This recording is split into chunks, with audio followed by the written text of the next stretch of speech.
సంఘం ఆధ్వర్యంలో కలెక్టర్ గారిని మరియు DSWO రాజేశ్వర్ గౌడ్ గారిని కలిసి వినతి పత్రం అందజేయడం జరిగింది. ఇక ఈ సందర్భంగా నిర్మల్ జిల్లాలో ఈ నెల 7వ తారీఖుతో ముగిస్తున్న బెస్ట్ అవైలబుల్ గడువును 15 రోజుల వరకు పొడిగించాలని, జిల్లాలో ఇప్పటివరకు ఎలక్షన్ కూడా అమల్లో ఉన్నందువల్ల చాలా వరకు నిరుపేద తల్లిదండ్రులు వారి పిల్లల ఆదాయకుల నివాస ధృవీకరణ పత్రాల ఆధార్ మరియు బర్త్ సర్టిఫికేట్లు పొందలేకపోయారని, దీన్ని గమనించి ఇంకో 15 రోజుల పాటు గడువు పొడిగించాలని అంబేద్కర్ యువజన సంఘం ఆధ్వర్యంలో వినతి పత్రం అందజేయడం జరిగింది. ఈ కార్యక్రమంలో రాష్ట్ర ఉపాధ్యక్షులు కె వెంకటస్వామి, జిల్లా అధ్యక్షులు బత్తుల రంజిత్, ఉపాధ్యక్షులు దామ భూమేష్, కోశాధికారి కోలగాని రాజు, పట్టణ అధ్యక్షులు కత్తి నవీన్ తదితర నాయకులు పాల్గొన్నారు.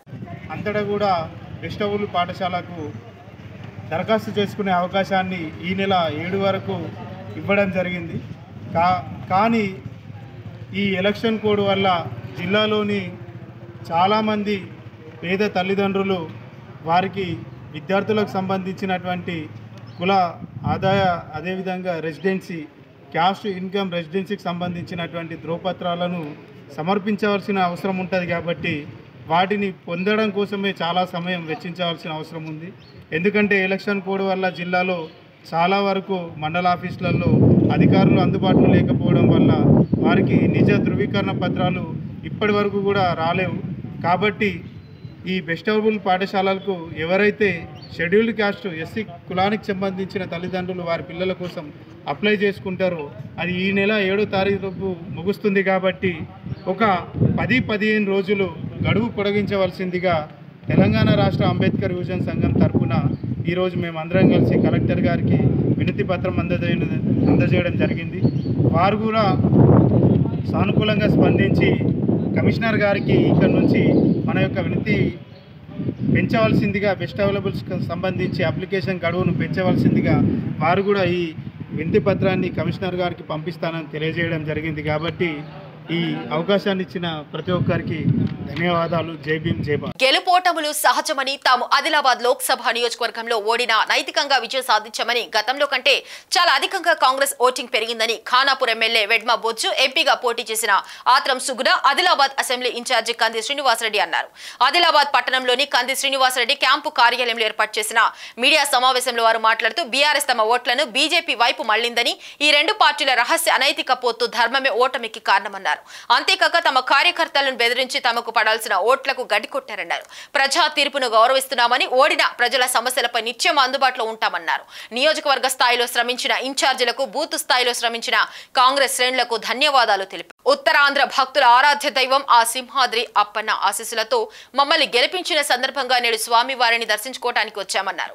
అనకాపల్లి ఎంపీ సీఎం రమేష్ మంగళవారం వెలువడిన సార్వత్రిక ఎన్నికల్లో అనకాపల్లి కూటమి ఎంపీ అభ్యర్థిగా విజయం సాధించిన సీఎం రమేష్ బుధవారం సింహాచలం సింహాద్రి అప్పన్నను దర్శించుకున్నారు సీఎం రమేష్ దంపతులు. ఈ సందర్భంగా ఆయనకు డిప్యూటీ కమిషనర్ రాధా ఘనస్వాగతం పలికారు. ముందుగా కప్పస్తంభం, ఆలింగనం గర్భగుడిలో ప్రత్యేక పూజలు నిర్వహించారు, వేద ఆశీర్వాదం నిర్వహించారు. అనంతరం సీఎం రమేష్ మాట్లాడుతూ కూటమికి స్వామి మాకు మంచి విజయాన్ని చేకూర్చారన్నారు. దేశంలో, రాష్ట్రంలో ప్రజలందరికీ మంచి జరగాలని, అలాగే అనకాపల్లి జిల్లా కూడా మంచి అభివృద్ధి చేసేటట్లు చూడాలని స్వామిని కోరుకున్నానని అన్నారు. సింహాచలం పంచగ్రామాల భూ సమస్య చాలా పాత సమస్య అని, దాని విషయంలో లోతుగా ఆలోచించి పరిష్కారం చేసే విధంగా కృషి చేస్తామన్నారు. ముందు ఇక్కడికి వచ్చి మొదటిగా ఆ స్వామివారి దర్శనం చేసుకొని ఆయన ఆశీర్వాదం తీసుకొని ఎలక్షన్లో పోవడము, ఎలక్షన్లో వచ్చిన రిజల్ట్స్ ఫలితాలు మీరందరూ చూశారు. ఆ స్వామివారు రాష్ట్రానికి, దేశానికి మంచి చేసే నాయకులను ఎన్నుకునే విధంగా ఆశీర్వదించారు. అలాగే ఇప్పుడు ఢిల్లీకి వెళ్ళే ముందు కూడా స్వామివారికి దర్శించుకొని ఆయన ఆశీర్వాదం తీసుకొని మంచి అనకాపల్లికి జరగాలి, మంచి అభివృద్ధి జరగాలి, అక్కడ ఉద్యోగ అవకాశాలు వచ్చేందుకు పరిశ్రమలు రావాలి, ఈ రాష్ట్రం ఆంధ్రప్రదేశ్ రాష్ట్రం అతలాకుతలమైన రాష్ట్రాన్ని బాగుండాలంటే అప్పన్న స్వామి ఆశీర్వాదం కావాలని చెప్పేసి కోరుకోవడం జరిగింది.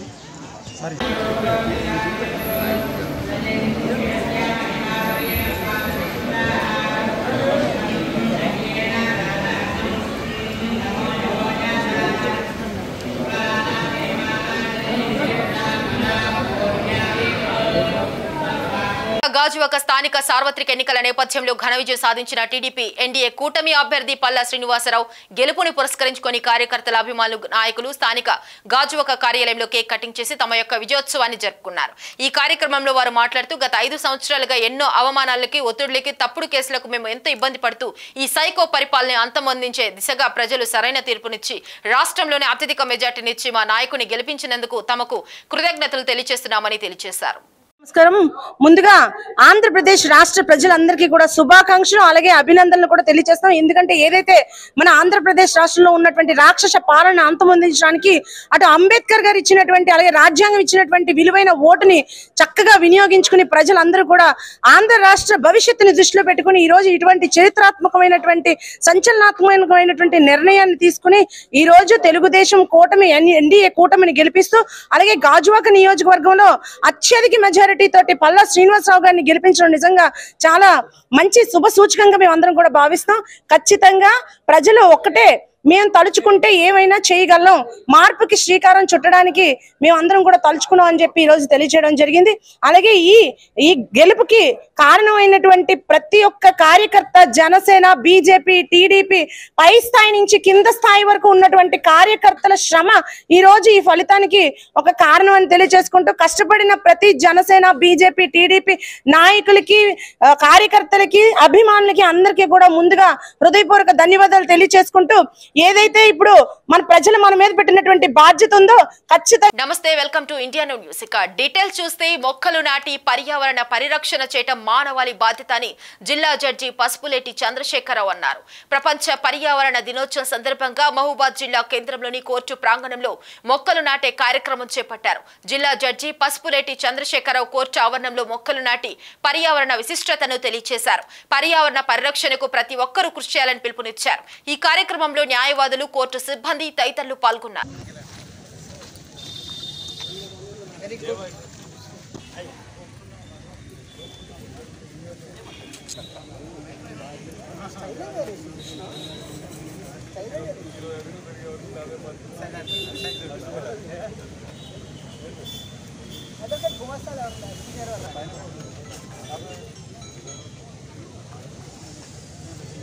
శ్రీరామ్ నువ్వు వెనకాల జరుగు.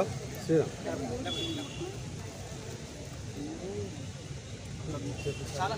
ఈ పూల చెట్లు చాలా బాగా వస్తాయి. కలెక్టర్ ఆఫీస్కి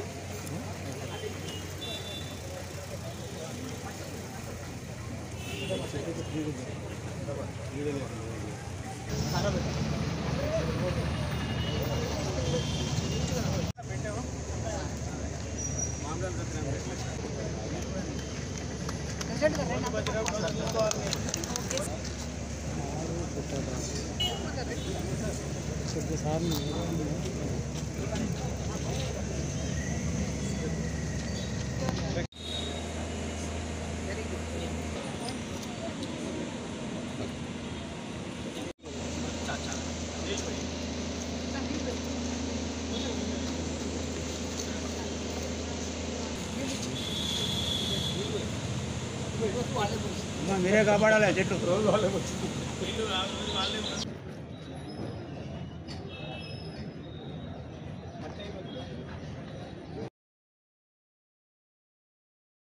బీజేపీ పార్టీ రాజకీయ లబ్ధి కొరకు మత విద్వేషాలు రెచ్చగొట్టాలని ప్రయత్నించింది.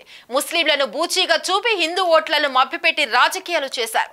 2 నెలల్లో ఆప్కి 4 సౌపార్ ను 300 లోపు తీసుకొచ్చాం. అదే సమయంలో కాంగ్రెస్ సంఖ్య పెంచుకున్నాం. యూపీలో ఇండియా కూటమి అత్యధిక స్థానాలు గెలుచుకుంది. హిందువులకే కాకుండా యావత్ ప్రపంచానికి శ్రీరాముడు ఆదర్శమూర్తి. కానీ రాజకీయాలకు వాడుకోవడం స్థానికులు జీర్ణించుకోలేకపోయారు. దైవ దూతగా మోడీ ప్రచారం చేసుకోవడం నార్త్ ఇండియా జీర్ణించుకోలేదు. నార్త్ ఇండియాలో మోడీ అంటే ఎవరో తెలిసిపోయింది. ఇండియా కూటమి ఈ స్థాయికి రావటం రాహుల్ గాంధీ విజయమే. స్వంతంగా కాంగ్రెస్ 99 సీట్లు సాధించడం సంతోషకరం. అధిక రైతాంగం ఉండే పంజాబ్ లో ఆప్ కాంగ్రెస్ పోటీ పడ్డాయి. కానీ బీజేపీ పోటీలో ఉండలేకపోయింది. వ్యవసాయంపై దేశం ఆధారపడి ఉందని మినిమం సపోర్ట్ ప్రైస్ అందేలా చూడాలని సూచించాలి. ప్రభుత్వ వైఫల్యం ఎండగట్టే విధంగా రాహుల్ పనిచేస్తారని ఆశిస్తున్నాం. శత్రువు మిత్రుడిలా ఉనికి కాపాడుకోవాల్సిన బీఆర్ఎస్ పార్టీ కాంగ్రెస్ ఓటమి కోసం పనిచేసి బీజేపీకి అండగా నిలిచారు.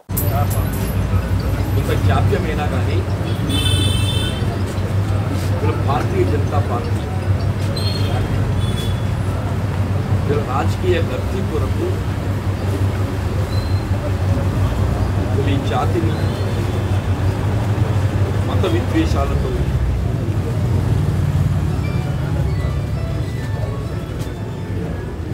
రెచ్చగొట్టి ఏ విధంగా లబ్ధి పొందే ప్రయత్నం చేయడం జరిగిందో మనం గమనించాం. ఇలా ముస్లిం సమాజాన్ని ఒక పూచిగా చూపెట్టి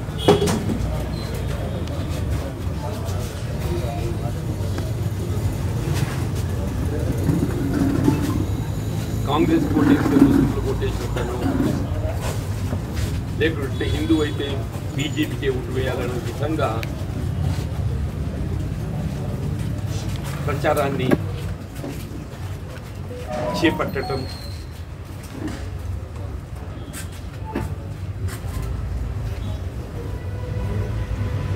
బీజేపీ ఓటేస్తేనే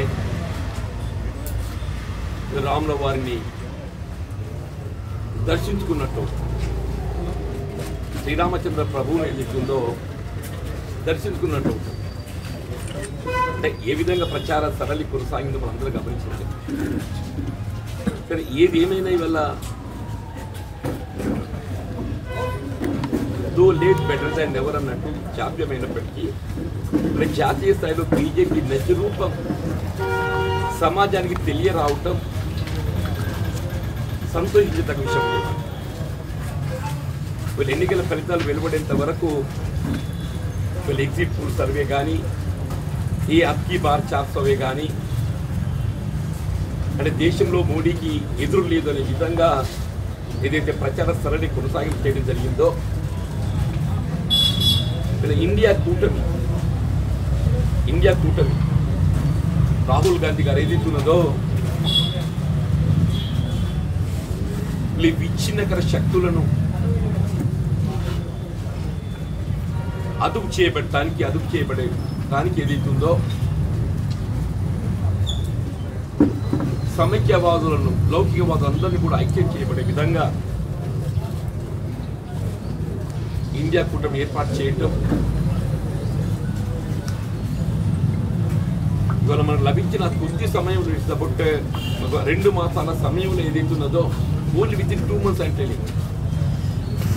ఎన్నికల షెడ్యూల్ వెలువడ్డ నాటికి ఫలితాలు పోలింగ్ నాటికి ఏదైతుందో మధ్యలో ఓన్లీ 2 months గ్యాప్, 2 మాసాల లోపల ఏదైతుందో వీళ్ళ అబ్కీ బార్ 400ను 300 లోపలి పట్టుకురావు. ఈ అబ్కీ బార్ 400 ఉన్నదో గతం కంటే సంఖ్య తగ్గింపు చేయడమే కాకుండా 300 లోపలి పట్టుకురావు. వీళ్ళ ఇండియా కూటమి ఏదైతుందో 233 233 ఇండియా కూటమి, ఎన్డీఏ కూటమి 293, ఇండియా కూటమి 233, అంటే గ్యాప్ ఈజ్ ఓన్లీ 60. ఒక 30 గట్టి ఇట్టు వచ్చేస్తే ఆ సంఖ్యను అధిగమించేటువంటి పరిస్థితి వస్తుందని చెప్పండి. అంటే వీళ్ళ మోడీ గారు ఏదైతుందో రాముల వారి ఆలయం నిర్మాణం, అయోధ్య, అక్షింతలు ప్రధాన అంశాలుగా ప్రచారం చేయడం జరిగిందో, అటువంటి అయోధ్య నగరం ఫజియాబాద్ ఏదైతుందో ఇవాళ ఉత్తరప్రదేశ్లో ఇండియా కూటమి అత్యధిక స్థానాలు గెలుచుకున్నది. గమనించాల్సి యూపీలో ఏదైతుందో ఇండియా కూటమి అత్యధిక స్థానాలు గెలుచుకున్నది. అంతేకాకుండా ఫజియాబాద్ వేర్ అయోధ్య రామ మందిరం నిర్మాణం చేయడం జరిగిందో వీళ్ళు కేవలం మోడీ గారి ఆర్భాటాలను చూసి సాధారణంగా మందిరం దేవుడు అంటే అందరికి విశ్వాసం ఉంటుంది. దేవుడు అంటే విశ్వాసం లేని హిందూ సమాజం ఉండదు. అందులో శ్రీరామచంద్ర ప్రభు అంటే కేవలం హిందూ సమాజానికే కాకుండా యావత్ సమాజానికి ఆదర్శం. కేవలం హిందూ అనే కాకుండా యావత్ సమాజానికి ఆదర్శమూర్తి శ్రీరామచంద్ర ప్రభు అని చెప్పి అంటున్నాను. శ్రీరామచంద్ర ప్రభు పట్ల ఏదైతుందో విశ్వాసం లేని పౌరుడు ఉంటాడు, మానవుడు ఉంటాడు నేను భావించానని చెప్పాను. కానీ దాన్ని ఏ విధంగా భారతీయ జనతా పార్టీ తన రాజకీయ లబ్ధి కొరకు వాడుకునే ప్రయత్నం చేయడం జరిగిందో దాన్ని స్థానికులు జీర్ణించుకోలేకపోయింది.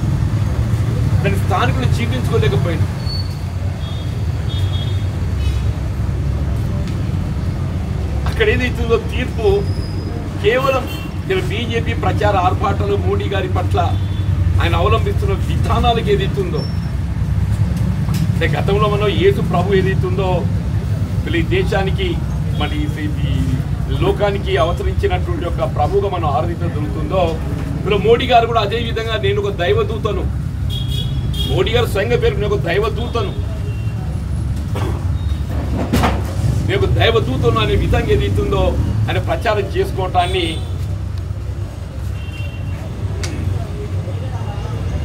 ఉత్తర భారతదేశం హర్షించలేకపోయిందని చెప్పంటారు.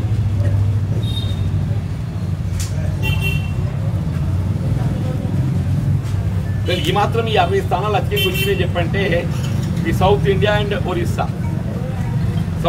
ఒరిస్సా ఈ మాత్రం వచ్చినాయి చెప్పండి. తాను పార్లమెంట్ ఎన్నికలలో ఓడిన మహబూబాద్ నియోజకవర్గ ప్రజల కోసం తుది శ్వాస వరకు పనిచేస్తానని బీఆర్ఎస్ జిల్లా పార్టీ అధ్యక్షురాలు తాజా మాజీ ఎంపీ మాలోత్ కవిత అన్నారు. మహబూబాద్ జిల్లా కేంద్రంలోని ఎంపీ క్యాంపు కార్యాలయంలో ఏర్పాటు చేసిన మీడియా సమావేశంలో ఆమె మాట్లాడుతూ తన విజయం కోసం అహర్నిశలు శ్రమించిన బీఆర్ఎస్ పార్టీ నేతలు, కార్యకర్తలకు ధన్యవాదాలు తెలిపారు. ఎంపీగా ఈ ప్రాంత సమస్యలైన బయ్యారం ఉక్కు ఫ్యాక్టరీ, కాజీపేటలో కోచ్ ఫ్యాక్టరీ ఏర్పాటు కోసం పార్లమెంట్లో ప్రస్తావించానన్నారు. కాంగ్రెస్ పార్టీ ఎంపీగా విజయం సాధించిన పోరిక బలరాం నాయక్ శుభాకాంక్షలు తెలిపారు.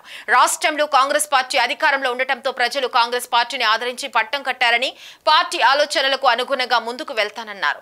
ఈ సమావేశంలో మాజీ మంత్రి సత్యవతి రాథోడ్, ఎమ్మెల్సీ తక్కెలపల్లి రవీందర్రావు, మాజీ ఎమ్మెల్యే శంకర్ నాయక్, బారాస నాయకులు పాల్గొన్నారు. దాంతోపాటు అంటే పోయిన 5 ఏళ్ళు మీ అందరి ఆశీస్సులతో, కేసీఆర్ గారి ఆశీస్సులతో పార్లమెంట్ సభ్యురాలుగా ఈ ప్రాంతంలో ఉన్న సమస్యల కొరకు గళం విప్పే బయ్యారం ముక్కు పరిశ్రమ కావచ్చు, లేకపోతే అయితే గిరిజన యూనివర్సిటీ, చిరకాల వాంఛైన గిరిజన యూనివర్సిటీ కావచ్చు, ఎన్నో అంటే ప్రతి ఒక్క విషయం మీద గళం విప్పే గొప్ప అవకాశం ఈ ప్రాంత ప్రజలు మనస్ఫూర్తిగా నాకు ఆస్వాదించి పార్లమెంట్కి పంపించింది. 5 ఏళ్ళు కరోనా లాంటి క్లిష్టమైన సమయంలో కూడా, అంటే ఈ 5 ఏళ్ళ టైంలో అటువంటి 2 ఏళ్ళు వచ్చినా కూడా అటువంటి టైంలో కూడా ఎప్పుడు కూడా వెనుక తగ్గకుండా ఈ ప్రాంతంలో నా శక్తి వంచన లేకుండా ఎక్కడ ప్రజలకి నా అవసరం ఉందనుకుంటూ ఒక పార్లమెంట్ సభ్యురాలుగా నేను పూర్తి స్థాయిగా పనిచేశానని నేను భావిస్తూ ఉన్నా. కానీ ఇవాళ రాష్ట్రంలో ఒక మహబూబాదే కాకుండా రాష్ట్రంలోనే ఒక వేవ్లో, అంటే అనుకున్న దానికంటే బీఆర్ఎస్కి కనీసం కొన్ని సీట్లు వస్తాయని భావించాం, కానీ అనుకున్న దాంట్లో కంటే కూడా ఇవాళ ప్రజలు అంటే అందరూ మార్పు అని అనుకున్నారు, కానీ ఆ మార్పు అది ఏందో అది ప్రజల్లో కనబడలేదు, ప్రజల్లో అది భావించలేదు. స్పష్టంగా ఈ పార్లమెంట్ ఎలక్షన్స్లో కనబడ్డది. ఏదున్నా ప్రజాక్షేత్రంలో ఉండేవాళ్ళం, ప్రజల సమస్యల కోసం పోరాటే వాడేవాళ్ళం. ఇవాళ ఎంపీ ఉంటేనో లేకపోతే ఎమ్మెల్యే అయితేనే ప్రజలకు సేవ చేయాలనే భావనతో ఉండేవాళ్ళం కాదు. ఇవాళ గెలిస్తే ఉప్పొంగిపోయేవాళ్ళం కాదు, ఓడిపోతే కుంగిపోయేవాళ్ళం కాదు. కాబట్టి ఇవాళ నేను పార్లమెంట్ సభ్యురాలుగా లేకపోయినప్పటికీ ఈ జిల్లా పార్టీ అధ్యక్షురాలుగా ఇక్కడ ప్రత్యేకంగా ఒక మహబూబాద్ జిల్లాలోనే కాకుండా పార్లమెంట్ సెగ్మెంట్లో ఉన్న ప్రతి ఒక్కరికి కూడా ఎప్పుడు ఏ అక్కర వచ్చినా, ఏ ఇబ్బంది అయినా ప్రతి కార్యకర్తకు కూడా ఖచ్చితంగా ఎలక్షన్ ముందు చెప్పా, ప్రశ్నించే గొంతుక నవ్వుతా, నన్ను దీవించండి అన్న. కానీ ఇవాళ ఎలక్షన్స్లో రిజల్ట్ వ్యతిరేకంగా వచ్చినప్పటికి కూడా అదేవిధంగా ప్రజలు ఏదైతే ఆకాంక్షించారో, ఏదైతే కోరినరో వాళ్ళ కోరిక తీరే వరకు, కాంగ్రెస్ పార్టీ ఇచ్చిన హామీలు నెరవేరే వరకు, ఎందుకంటే వాళ్ళ రాష్ట్రంలో ప్రభుత్వం వాళ్ళ ఉంది కాబట్టి ఇవాళ ఖచ్చితంగా ఇవాళ ఏదైతే వీళ్ళు రైతు రుణమాఫీ అన్నారు, రకరకాల మహిళలకు 2,500 అన్నారు, తులం బంగారం అన్నారు, ఎన్నో అంటే హామీలు ఇచ్చిండ్రు. ఈ హామీలన్నీ నెరవేరాలంటే ఎలక్షన్ల ముందైతే ప్రశ్నించే గొంతుగా ఎలా అయినానో ఇవాళ ఎలక్షన్లో రిజల్ట్ రాకపోయినప్పటికీ కూడా ఇదే ప్రశ్నించే గొంతుగా మారి వాళ్ళ ఏదైతే కోరుకున్న కోరికలన్నీ కూడా ఆంక్షలు తీరే వరకు కూడా అందరం వేదికల మీడియా ముందు కూర్చొని ప్రతి ఒక్కరం కూడా ఒకటే గళమై కూడా ప్రజల పక్షాన పోరాడతాం చేస్తామని చెప్పి మేము విజ్ఞప్తి చేస్తా ఉన్నా.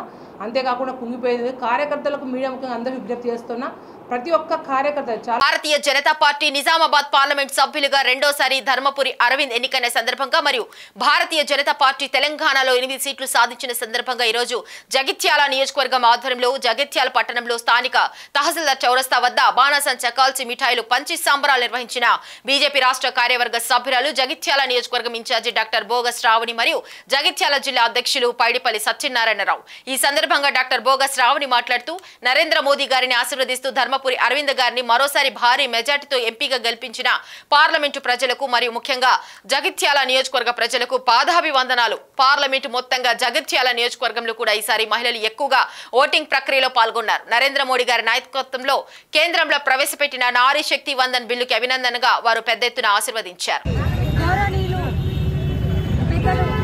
నరేంద్ర మోదీ గారిని ఆశీర్వదిస్తూ అరవింద్ అన్నని మరొకసారి రెండవసారి ఎంపీగా నిజామాబాద్ పార్లమెంట్కి ఎంపీగా గెలిపించినందుకు నిజామాబాద్ పార్లమెంట్ సెగ్మెంట్ ప్రజలందరికీ మరి ముఖ్యంగా జగిత్యాల నియోజకవర్గ ప్రజలందరికీ కూడా పేరు పేరున పాదాభివందనాలు తెలియజేస్తా ఉన్నాను. మరి ముఖ్యంగా మన జగిత్యాల నియోజకవర్గమైన ఓవరాల్ పార్లమెంట్ సెగ్మెంట్లో చూసినట్లయితే పురుషుల కంటే ఎక్కువగా మహిళలు ఓటింగ్లో పాల్గొన్నారు. మహిళా తల్లులందరికీ కూడా మహిళా శక్తి వందన్ బిల్లు నరేంద్ర మోదీ గారు పెట్టారు. వారి ఆధ్వర్యంలో అదేవిధంగా గౌరవ ఎంపీలందరూ కూడా దాన్ని కోటడం జరిగింది. మరి దానికి అభినందనగా మహిళలందరూ కూడా పెద్ద ఎత్తున ఆశీర్వదించినందుకు వారందరికీ కూడా పేరు పేరున పాదాభివందనాలు తెలియజేస్తున్నాను. అదేవిధంగా రైతులు పెద్ద ఎత్తున యువకులు వివిధ వర్గాలకు చెందిన వారు కానీ ప్రొఫెషనల్స్ కానివ్వండి, మేధావర్గం కానివ్వండి, అందరూ బడుగు బలహీన వర్గాల ప్రజలందరూ కూడా ఆశీర్వదించి గతంలో కంటే ఇప్పుడు దాదాపు 1,10,000 మెజారిటీని అరవింద్ అన్నకు అందించడం జరిగింది నిజామాబాద్ పార్లమెంట్ నుంచి. అదేవిధంగా మరి జగిత్యాల నియోజకవర్గంలో కూడా చూస్తే ఎమ్మెల్యే ఎలక్షన్లో 43,000 ఇచ్చి నన్ను ఆశీర్వదించారు. మరి ఇప్పుడు దానికి డబుల్ అయ్యే విధంగా దాదాపుగా 75,000 ఓట్లు మన జగిత్యాల నియోజకవర్గం నుంచి రావడం జరిగింది. అంటే జగిత్యాల నియోజకవర్గంలో పెరుగుతున్న కొద్దీ, కాలం గడుస్తున్న కొద్దీ భారతీయ జనతా పార్టీ మరింత పటిష్టంగా మారిందనడానికి ఇది నిదర్శనంగా నిలుస్తుంది. భారతీయ జనతా పార్టీ తరఫు నుంచి కూడా మరొక్కసారి ప్రజలందరికీ కూడా పేరు పేరున పాదాభివందనాలు, కృతజ్ఞతాభివందనాలు తెలియజేసుకుంటూ జగిత్యాల నియోజకవర్గం ప్రజలందరికీ కూడా మీ రుణం మేము తీర్చుకుంటాము తప్పకుండా. అరవింద్ అన్న కానివ్వండి, నేను కానివ్వండి, మీ అందరికీ కూడా రుణపడి ఉంటాము, మీకు సేవ చేసుకుంటాము. మీ మేలును సదా గుర్తుంచుకొని మీ సేవ కోసమే సదా పనిచేస్తామని, అదేవిధంగా అరవింద్ అన్న ద్వారా కూడా జగిత్యాల నియోజకవర్గ అభివృద్ధిని ఖచ్చితంగా చేస్తామని మరొకసారి తెలియజేసుకుంటూ ఎల్లవేళలా ప్రజలకు అందుబాటులో ఉంటూ బిడ్డ బోగస్ శ్రావణిని మీరు ఆదరిస్తూనే ఉన్నారు. మరి మా మీద నమ్మకంతో మీరు ఇంత మెజారిటీ ఇన్ని ఓట్లు మాకు అందించడం జరిగింది. తప్పకుండా మీ సేవలో ఉంటాము. మరి నా నివాసాన్ని నేను నియోజకవర్గ ఆఫీస్గా చేసుకొని 24 గంటలు కూడా ప్రజలకు అందుబాటులో ఉంటానని గతంలోనే నేను ఆఫీస్ చేసుకున్నాను నా నివాసాన్ని. ఇప్పుడు కూడా మరొకసారి నేను ప్రజలందరికీ నియోజకవర్గ ప్రజలందరికీ తెలియజేస్తా ఉన్నాను. నా నివాసాన్ని నియోజకవర్గ ఆఫీస్గా చేసుకొని 24 గంటలు ప్రజల సేవలో అందుబాటులో ఉంటానని మరొకసారి. మియాపూర్ పోలీస్ స్టేషన్ పార్దీ ముక్తాలో ఘటన. మియాపూర్లో భిక్షాటన చేస్తున్న కుటుంబానికి చెందిన బాలుడు సాత్విక్ ఆడుకుంటూ వెళ్లి నిన్న రాత్రి నుండి కనబడకుండా పోయిన బాలుడు సాత్విక్ ఈ రోజు ఉదయం మక్తాలో నిర్మానుష్య ప్రాంతంలో బాలుడి మృతదేహం లభ్యం. స్థానికులు ఇచ్చిన సమాచారంతో ఘటనా స్థలికి చేరుకున్న మియాపూర్ పోలీసులు బాలుడు ఒంటిపై కుక్కలు దాడి చేసిన ఘాట్లను గుర్తించిన పోలీసులు డంపింగ్ యార్డ్ కావడంతో అక్కడ అధికంగా కుక్కలు ఉన్నట్లు తెలిపిన స్థానికులు కేసు నమోదు చేసుకుని దర్యాప్తు చేస్తున్నారు పోలీసులు.